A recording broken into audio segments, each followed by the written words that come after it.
he never hurt me.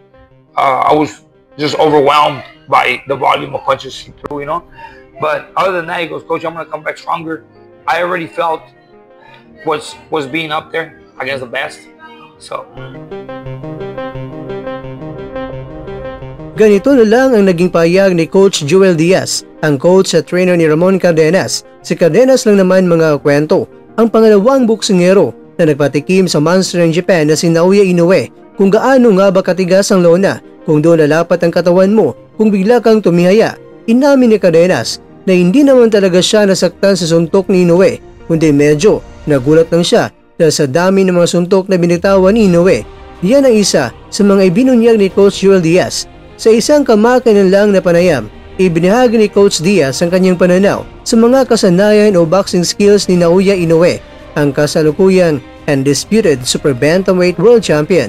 Ayon kay Diaz, ang kanyang alaga ni sa Cardenas ay may sapat na lakas at kasanayan upang makapagbigay talaga ng matinding hamon kay Inoue.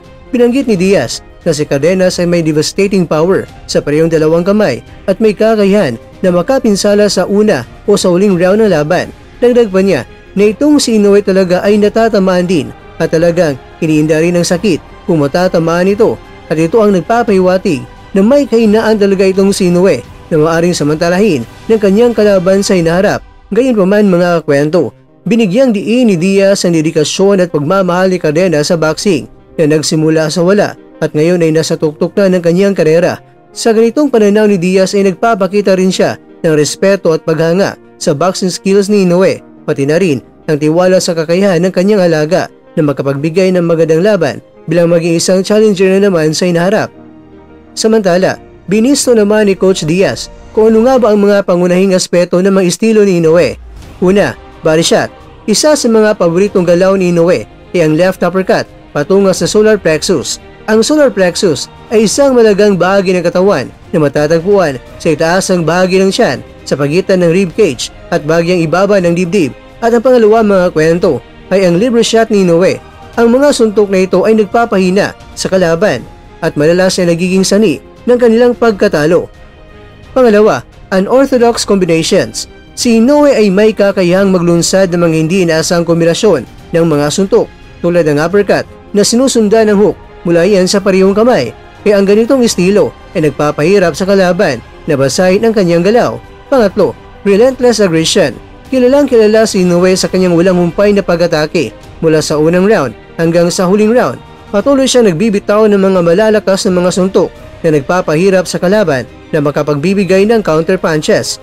Pangapat, power. Ang lakas ng suntok ni Inoue ay hindi matatawaran. Ang kanyang kakayahang magbigay ng knockout sa isang suntok lamang ay isa sa mga dahilan kung bakit siya tinagurian na The Monster. Kaya naman, ang mga aspeto ng estilo ni Inoue na ito ay nagpapakita ng kanyang kahusayan sa loob ng ring at ang dahilan kung bakit siya itinuturing na isa sa mga pinakamahusay na boksingero sa kasalukuyan.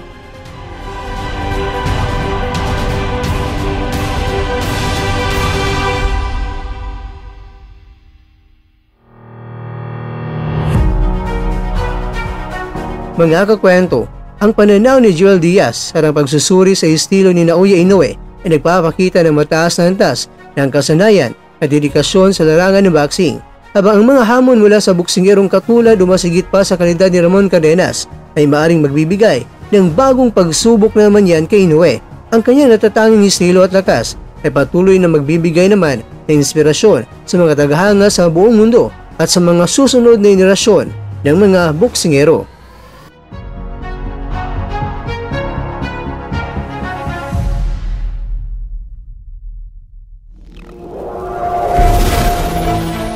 At dyan, nagtatapos ang ating kwento.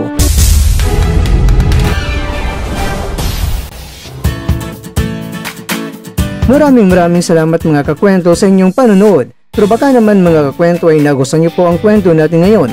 Baka pwede niyo po akong mabigyan dyan ng like, subscribe at pa-click na rin sa bell button.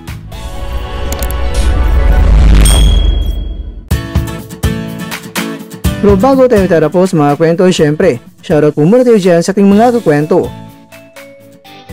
Kay Kakwentong Mando, kay Kakwentong Wilbaps TV, Jelito Alingasa. At ikaw kwentong nanonood ngayon, shoutout sa'yo dyan. Bueno, hanggang dito na po muna ang ating kwentuhan at abangan nyo na po ating susunod na video.